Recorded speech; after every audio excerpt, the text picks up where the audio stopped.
Hey Dons, how you doing? Thanks for the videos. Some real cool looking stuff here.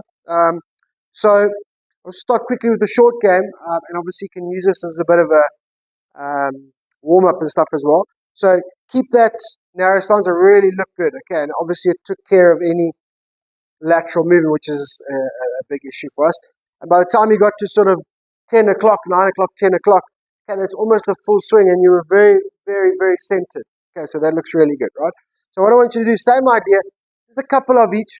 Okay, I didn't see any 7 o'clocks. Okay, we only did 8, and then sort of 9 or half past 8 and 9. They were quite similar in terms of how far the left arm and the shoulders were moving. But I thought it was interesting that the short ones, the sort of 7 and 8 o'clocks, okay, had no wrist work in. Okay, and then you tended to be a bit sort of stiff and robotic and kind of bottom out a little bit behind the ball, right? So keep that drill. At 7 o'clock, we still want a little bit of angle. So you see how this right wrist works. Okay, yours is very, very flat. Okay, we want, even at 7 o'clock, a little bit of wrist work. 8 o'clock. Okay, 9 o'clock you were getting quite good. Okay, 10 o'clock you were great. Okay, so just let that right wrist work gently on the backstroke. That sets up our hit. Okay, our strike. And what do we want our strike to be? We want our strike to be there. Okay, sometimes you're still too neutral. We know that. We're working on that with the full swing as well. Okay, all right. So 7 o'clock. And you hit it from there, right? Okay, and get comfortable hitting the ball with those hands in front. Okay, and then 8 o'clock. Okay. All right, and then your 9 and 10. Your 9 and 10s were quite good. Okay, so that's fine. All right, so just do a few of those.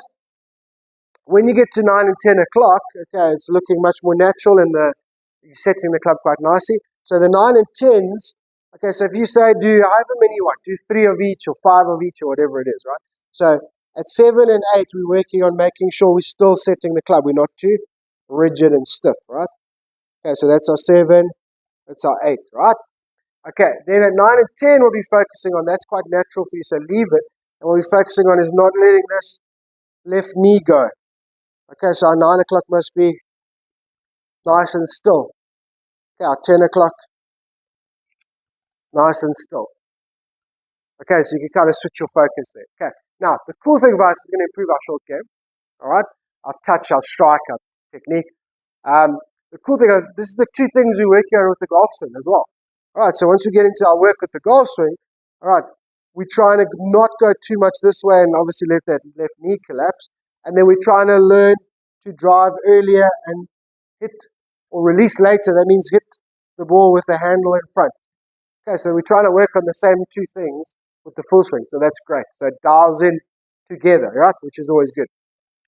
Okay, now, the ball between the legs, I absolutely love that. Okay, made a huge difference to me, so please can we keep some of those. But now, I just love what it did to your setup as well. Okay, and now when we do it, you're going to feel like you turn on the spot. So you just turn your core. There's no weight shift or leg work. You just turn on the spot. Okay, turn on the spot. Okay, so feel like the backswing comes from here. Okay, there's no footwork. There's no lateral move. We saw with that how that, when you don't have the ball, that move there with the right knee and the right hip is allowing your legs to stay a little more centered. Okay, which gives you this impression that you're loading up nice and sort of neutrally, but you're not because your upper body's going that way and then your left knee's kicking in. Now, as soon as we had that, and you make the same move, now it looked like this. And I'm sure you could tell on the video, okay, that is not going to work, right? So we're keeping this load on the spot, okay? All right, and obviously you're going to hit from there. Now, don't worry, because obviously we're hitting later and we're trying to get a little bit more through. Don't worry with this drill if you don't get all the way through. It's all about the setup. Make sure you're staying right on top of the golf ball. Okay, on top of the golf ball means here. Okay, on the backswing, you're going to feel like you're still on top of the golf ball. You're not way behind the golf ball. Okay. So from here, stay right on top of the golf ball. Okay. And then obviously try and hit from there. Okay, so just do a few of those. And then when you're doing your swing, you got to sort of now figure it out. Okay. So what is behind the golf ball? What is on top? What is ahead? That's not how you're striking it. That's you. Okay. Your center point, your center of mass, right? So now we're trying to sort of move a little more forward and hit and release later, right? So now when you swing, try and feel like you stay on top of the golf ball on the backswing, okay? And then just get a little bit ahead of it on the downswing. You want to feel like you get a little bit ahead of it on the downswing. Okay, we probably won't get there. And it's a good way maybe to hit some of your shorter wedges and shorter irons, but generally speaking, we will naturally move behind the golf ball. Okay, and we'll only be on top of it when we hit it. And then obviously 3-wood and driver, we would be behind the golf ball when we hit it. Okay, but obviously how you're doing it is making it a little inconsistent. Okay, but just try and start to understand and figure out what does it mean to be behind the golf ball? What does it mean to be ahead of the golf ball?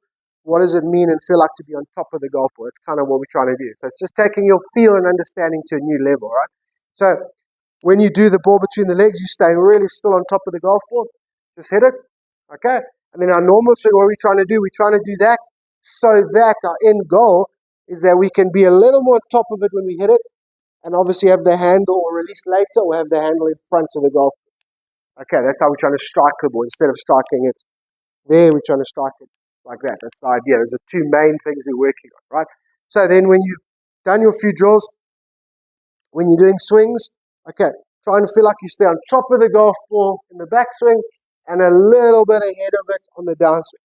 Okay, if they feel like a little bit punchy, like little low punches, okay, don't worry, that's absolutely fine. That's a good step. Okay, if you feel like you're hitting little low punchy shots, whatever, great. Okay, absolutely great. Then we're headed in the right direction. Okay, right, so that's your little bit of work. Okay, short game, adding in some lag so we're not too stiff.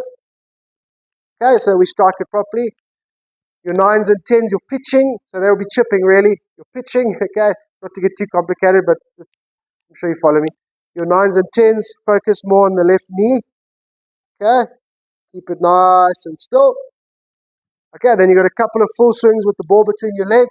You focused on turning on the spot. Okay, and then your normal swings, you focused on being on the spot and then even a little bit ahead of the ball if you can. Okay, so it's a lot of the same stuff, just maybe a little more specific in where our focus lies with each of the drills. Okay, right. I know you can't always get to practice a lot. I hope it's not too much. Let me know if it is too much. Okay, but if you can get through all of that, it's fine. If you can't, okay, we'll recycle some of that for next week. Okay. Thank you, my dear, and I will talk to you later.